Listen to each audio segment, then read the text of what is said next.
বর্ধমানের পূর্বস্থলীর প্রাথমিক স্কুলে আজব ঘটনা। মিড ডে মিলে সেখানে ধর্মের ভাগাভাগি। হিন্দু পড়ুয়াদের জন্য হিন্দু রাঁধুনি, মুসলিম পড়ুয়াদের জন্য মুসলিম রাঁধুনি। পূর্বস্থলীর প্রাথমিক স্কুলে এই আজব ঘটনা। কথা বলবো নবকুমার আমাদের প্রতিনিধির সঙ্গে। নবকুমার, এরকম ভাগাভাগি এটা কার নির্দেশে, কতদিন ধরে হচ্ছে? দেখুন, বিষয়টা হচ্ছে যে কিশোরীগঞ্জ মনমোহনপুর যে অবৈতনিক প্রাথমিক বিদ্যালয় আছে, সেখানে যে হেডমাস্টার তিনি বলছেন তিনি আসার আগে থাকতেই এই ঘটনা ঘটে আসছে। যারা রাঁধুনি তারা বলছে যারা প্রথম থেকে যখন মিড ডে মিল চালু হয় তখন থেকে এই নিদান হয়ে আসছে যে মুসলিমরা মুসলিমদের রাঁধুনির হাতে খাবে, রান্নাতে খাবে, এবং হিন্দুরা হিন্দুদের রাঁধুনির হাতে খাবে। এবং এই ঘটনার পরিপ্রেক্ষিতে যে হেডমাস্টার জানান যে এই যে ঘটনাটাতে তার যে জ্বালানি খরচ বাড়ছে, এতে তার ভীষণ অস্বস্তির কারণ হয়ে দাঁড়াচ্ছে। তাই সে চাইছে যে দ্রুত এই সমস্যার সমাধান হোক। এই বিষয়ে প্রশাসনের সাথে তিনি কথাও বলেছেন। আজকে সেই বিষয়ে মিটিং আছে। গতকাল এই ঘটনা জানাজানি হতে কালকে শুকনো খাবার দেওয়া হয়েছে। আজকে এইমাত্র মিড ডে মিল খোলা হয়েছে এবং সোয়াবিনের রান্না হবে জানিয়েছেন। কিন্তু ঘটনা হচ্ছে যে এই যে খাবার, সঙ্গে থাকো, ফিরবো তোমার কাছে। টিচার ইনচার্জ কি বলছেন শুনবো। আমি আসার পর থেকে যেটা দেখছি সেটাই বলতে পারবো, তার আগে কি হয়েছে সেটা তো বলতে পারবো না। সেটা কি দেখেছেন আপনি? যেটা দুটো রান্না হয় সেটা আমি দেখেছি। মানে কেন দুটো রান্না, কেন বলতে পারবো না, মানে দুটো হয় সেটাও আমি জানি। কেন, কি বৃত্তান্ত, কিভাবে হয়েছে। কারা খায় দুটো রান্না? দুটো হিন্দু মুসলিম আলাদা না, কিছু না সেরকম।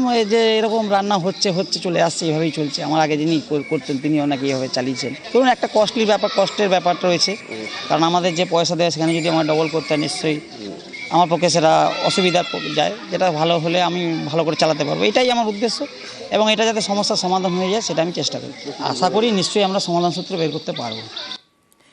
নবকুমার, টিচার ইনচার্জ, তিনি চেষ্টা করছেন যাতে এই বিভাজন, এই বিভেদ না থাকে। একদমই তাই। কিভাবে উদ্যোগ নিচ্ছেন তিনি? আজকে ইতিমধ্যে পুলিশ প্রশাসনের তরফ থেকে লোক এসেছে এবং বিভিন্ন গার্জেনদের ডাকা হয়েছে এবং প্রশাসনিক মহলে বিডিও আসার কথা আছে। সেই বিষয় নিয়ে খুব তাড়াতাড়ি মিটিং এ বসবে, সেখানে সিদ্ধান্ত হবে কি হচ্ছে। কিন্তু ছাত্রছাত্রীদের দাবি, তারা একসঙ্গে প্রার্থনা করে, একসঙ্গে খেলাধুলে, তাদের মন খারাপ লাগে সবাই আলাদাভাবে খেতে। মিনি, তো সঙ্গে থাকো, একবার শুনি ছাত্রছাত্রীরা কি। মিড ডে মিল খাও? হ্যাঁ, খাই। হ্যাঁ, মিড ডে মিল খেয়ে তোমরা মানে যখন খেতে বসো তখন কিরম ভাবে বসো? আমরা হিন্দু মুসলিম আলাদা বসি। কেন বসো? কেন সেটা জানি না, কিন্তু আলাদা বসি। ছোটবেলা থেকে এইভাবে খাও? হ্যাঁ, ছোটবেলা থেকে এরকম। তোমরা সবাই একসঙ্গে পড়াশোনা করো, একসঙ্গে খেলে ভালো লাগে না আলাদা আলাদা খেলে ভালো লাগে? একসঙ্গে খেলে ভালো লাগে। আলাদা বসি। কারা কারা আলাদা বসো? মুসলিমরা আলাদা, আমরা আলাদা। কবে থেকে এরম ভাবে খাচ্ছে?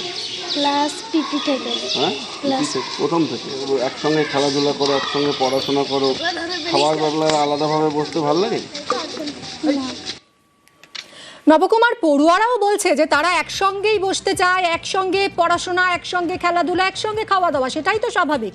একেবারে ছোট থেকে তাদের যদি এরকম ভাবে একটা বিভেদ করে দেওয়া হয় তাহলে তারা কি শিখবে? সেটা তো করছি আমরা বড়রাই। একদমই তাই মিমিক। বিষয়টা এই নিয়েই প্রশাসনের কাছে আলোচনার আজকে দাবি হবে যে এখানকার যে গ্রাম পঞ্চায়েত আছে এবং সেখান থেকে প্রতিনিধি থাকবে, ব্লক প্রশাসনের থাকবে এবং পুলিশ প্রশাসনের থাকবে, সবাইকে নিয়ে আজকে একটা ভালোভাবে মিটিং এর ব্যবস্থাপনা করা হয়েছে। 12টা থেকে এই মিটিং হবে সূত্রে জানা গেছে এবং সেখান থেকে কি সমাধান সূত্র হয়ে আছে সেটাই দেখা। কিন্তু আজকে কিন্তু মিড ডে মিলের নিদান আছে। আজকে সোয়াবিনের তরকারি দিয়ে আজকে করা হবে, সেইটুখানি জানা গিয়েছে স্কুল সূত্রে। মিমি, সঙ্গে থাকো। এই ঘটনা সত্যি অত্যন্ত দুর্ভাগ্যজনক। মিড ডে মিলে যে ধর্মের নামে ভাগাভাগি চলছে, হিন্দু পড়ুয়াদের জন্য হিন্দু রাঁধুনি রান্না করছেন, মুসলিম পড়ুয়াদের জন্য মুসলিম রাঁধুনি রান্না করছেন। পূর্বস্থলীর প্রাথমিক স্কুলে এই আজব ঘটনা। নির্দেশ মতোই কাজ করছেন তারা, এরকমই বলছেন রাঁধুনিরা। যদিও প্রধান শিক্ষক তিনি চাইছেন এই সমস্যা মিটুক, তিনি নিজে উদ্যোগী হয়েছেন, তিনি একটি বৈঠকের ডাক দিয়েছেন যাতে এই ধরনের বিভেদ, এই ধরনের বিভাজন না থাকে, একসাথে রান্না হয় মিড ডে মিলের খাবার। পড়ুয়ারাও চাইছে একসঙ্গে বসে সবাই বন্ধুরা একসঙ্গে বসে খাওয়া দাওয়া করবে, পড়াশোনা করবে। কিন্তু কোথাও বাধা হয়ে দাঁড়াচ্ছে কোনো এক নির্দেশে রাঁধুনিরা আলাদা আলাদা রান্না করছেন। একটা ওভেন থেকে দুটো, একই গ্যাস সিলিন্ডার থেকে দুটো ওভেনে রান্না করা হচ্ছে। একদিকে হিন্দুদের জন্য রান্না হচ্ছে, একদিকে মুসলিমদের জন্য রান্না হচ্ছে। নবকুমারের সঙ্গে আমরা কথা বলবো। নবকুমার, আমরা আমাদের এই রাজ্যে ধর্মনিরপেক্ষতার ভিত শক্ত হবে, আমরা গর্ব করে বলি, সেখানে এই ধরনের ঘটনা চলছে, কতদিন ধরে চলছে আরো একবার বলো, কিভাবে এটা নজরে এলো? দেখো, যেটুখানি স্কুল সূত্রে জানা যাচ্ছে যে মিড ডে মিল যবে থেকে চালু হয়েছিল প্রায় সেই সময় থেকে বলতে গেলে এটা বাম আমল থেকেই এই নিদান হয়ে আসছে এই এলাকাতে। এখন এই যে জায়গা, এটাকে কখনোই কেউ চাইছে না এই বিষয়টাকে, বিতর্কিত জায়গাটাকে যেভাবে চলছে সেইভাবে যাতে চলে, কিন্তু হেডমাস্টার যিনি দেখছেন খরচ বেড়ে যাচ্ছে এবং এর ফলে এটা ভীষণ দৃষ্টিকোণ, তার এই বিষয়টার মধ্যে তিনি মানে নজর করে তিনি যে বিষয়টা জানান যে এই প্রশাসনকে, যে এই বিষয়টা যেন দ্রুত সমস্যার সমাধান হয়। এই যে যারা পড়ুয়ারা, তারা তো কোনো ধর্ম, সবাই একসঙ্গে মিলেমিশে চলছে, কিন্তু যে মানে এই সিস্টেমটা চালু হলো কবে থেকে? এই সিস্টেমটা চালু হলো কবে থেকে, কার নির্দেশে? যবে থেকে চালু হয়েছে মিড ডে মিল তখন থেকে বলা যায় যে আজ থেকে অন্তত পক্ষে 20 বছর আগে থাকতে, প্রায় 2005 সালে থেকে যে এই যে মিড ডে মিল চালু, তার কয়েক বছরের মধ্যে এখানে খাওয়া দাওয়ার সিস্টেম চালু হয়, তখন থেকে এইভাবেই হয়ে আসছে। এবং যা জানা যাচ্ছে যে মানুষ যারা এখানকার স্থানীয় এলাকাবাসী বা যারা প্রত্যেকেই এই বিষয়টি চেয়েছিলেন, সেই ভিত্তিতে আগে কিন্তু প্রথম পর্যায়ে কিন্তু মানে একজন জানালেন যে এই ঘটনা ছিল না, তার পরবর্তীকালে মানে হঠাৎ করে এরকম ধরনের নিদান আসে, কারণ তারা খেতে চায় না বলে এলাকাবাসী দাবি করে যে মুসলিমদের হাতে হিন্দুরা খাবে না, এই বলে তাদের এই প্রথম দিক থেকে এই ঘটনার সূত্রপাত হয় এবং সেটাই চলে আসছে। ধন্যবাদ। ফের বাংলা বলায় বাংলাদেশি তকমা। রাজস্থানে বাংলাদেশি অভিযোগে আটক করে রাখা হলো ইটাহারের বাসিন্দাদের। বিধানসভায় সরব হয়েছেন মুখ্যমন্ত্রী মমতা বন্দ্যোপাধ্যায়। বাংলা ভাষায় কথা বলা কি অপরাধ? কেন বাঙালিদের উপর অত্যাচার হচ্ছে? নথি থাকা সত্ত্বেও অত্যাচার করা হচ্ছে। বিধানসভায় ক্ষোভ প্রকাশ করেন মুখ্যমন্ত্রী।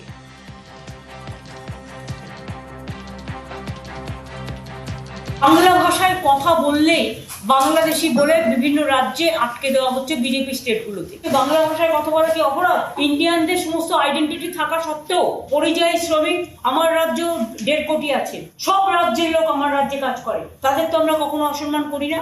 আজকে আমার কাছে খবর আছে প্রায় 300 থেকে 400 পরিযায়ী শ্রমিককে রাজস্থানের একটি ভবনে বন্দি করে রাখা হয়েছে। সেম জিনিস আরো অনেক রাজ্যে হয়েছে, যেখান থেকে আমরা অলরেডি তাদের নিয়ে এসেছি। এটা খুব দুর্ভাগ্যজনক ব্যাপার। তারা কি অপরাধটা করেছে এই বিজেপি সরকারের কাছে, এই বিজেপি পার্টির সরকারগুলোর কাছে? তাদের বাংলাদেশে পুশ করে দেওয়া হচ্ছে, তাদের উপর অত্যাচার হচ্ছে। যারা 71 মার্চ পর্যন্ত ভারতবর্ষে এসছে তারা বৈধ ইন্ডিয়ান নাগরিক। স্বামী বিবেকানন্দ কি ভাষায় কথা বলতেন? নেতাজি সুভাষচন্দ্র বসু কি ভাষায় কথা বলতেন? স্বাধীনতা আন্দোলনে সবচেয়ে অগ্রণী ভূমিকা কারা নিয়েছিলেন? বাংলা দেখলেই তাদের অত্যাচার করতে হবে? তাহলে বলে দিন বাংলা নিষিদ্ধ। দিল্লি ইউনিভার্সিটি থেকে শুনলাম বাংলা বাদ দিয়ে দেওয়া হয়েছে। অন্য ল্যাঙ্গুয়েজ থাকলে বাংলা কেন থাকবে না? This is most unfortunate. মুখ্যমন্ত্রীর হস্তক্ষেপে অবশেষে মুক্ত হয়েছেন ইটাহারের বাসিন্দারা। রাজস্থানে কাজে গিয়ে বাংলাদেশি সন্দেহে আটক করা হয়। 1-2 নয়, প্রায় 300 জনকে আটক করে রাজস্থান পুলিশ। মুখ্যমন্ত্রীর নির্দেশে তৎপর হয় নবান্ন। রাজস্থান সরকারের সঙ্গে কথা হয় নবান্নের। অবশেষে ছাড়া পাচ্ছেন ইটাহারের বাসিন্দারা।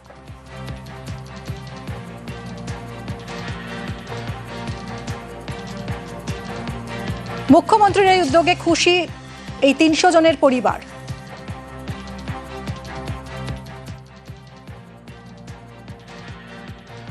ওখানে আমার নিজস্ব ভাই আছে, আমার ভাইয়ের বউকে সহ নিয়ে গেছে।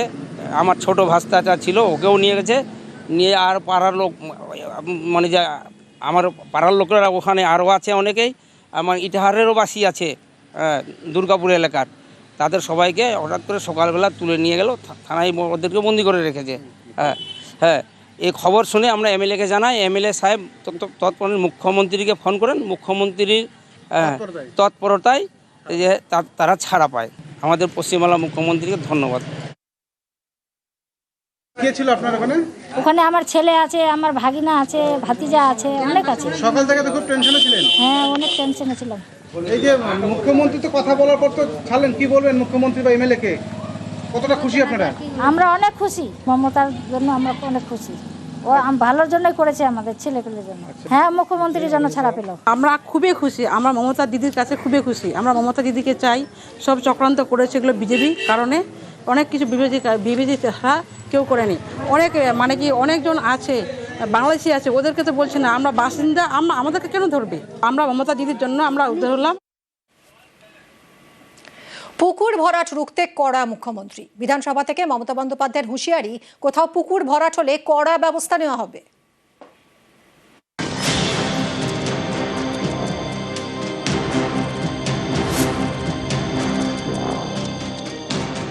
কোথাও পুকুর ভরাট, কোথাও আবার জলাশয় ভরাট। এসব রুখতে কড়া মুখ্যমন্ত্রী। মঙ্গলবার বিধানসভায় মমতা বন্দ্যোপাধ্যায় বলেন, অনেক পুরসভা নিজের ইচ্ছে পুকুর ভরাট করে দেয়, বোঝে না পুকুর ভরাট করলে নিঃশ্বাস বন্ধ হয়ে যায়। এ নিয়ে পুরনগর উন্নয়ন দফতরকে বলেছি, পঞ্চায়েত দফতরকেও বলেছি। পুকুর ভরাট করে ইচ্ছে মতো বাড়ি তৈরি হচ্ছে, দমকল অ্যাম্বুলেন্স ঢুকবে কিভাবে? এরপরে আরো সুর চড়ান মুখ্যমন্ত্রী, হুঁশিয়ারি দিয়ে বলেন, জোর করে পুকুর ভরাট করলে কড়া ব্যবস্থা নেব, নো কম্প্রোমাইজ। কড়া ব্যবস্থা নেবে পরিবেশ দফতর, স্ট্রং অ্যাকশন নেওয়া হবে। সোমবার রাজারহাটে জলাশয় ভরাটের খবর দেখায় নিউজ 18 বাংলা। রাজারহাটের বিষ্ণুপুর 1 নম্বর গ্রাম পঞ্চায়েতের রেকজোয়ানি, এখানে 5 বিঘের বিরাট জলাশয়। এই জলাশয় ভরাট করে ফ্ল্যাট তৈরির ছক কষা হচ্ছে বলে অভিযোগ। অভিযোগের আঙুল একটি বেসরকারি সংস্থার দিকে। এর বিরুদ্ধে সরব হন স্থানীয়রা। তারা কলকাতা হাইকোর্টের দ্বারস্থ হন। এই মামলায় বৃহস্পতিবার পর্যন্ত জলাশয় ভরাটের কাজ বন্ধ রাখার নির্দেশ দিয়েছে হাইকোর্ট। শুধু রাজারহাটে জলাশয় ভরাট নয়, কখনো দক্ষিণ 24 পরগনার জয়নগর, কখনো উত্তর 24 পরগনার পানিহাটি, কখনো আবার নদিয়া, নানা জায়গায় পুকুর ভরাটের অভিযোগ উঠেছে। এসব রুখতেই বিধানসভা থেকে সাবধান করে দিলেন মুখ্যমন্ত্রী। নিউজ 18 বাংলা।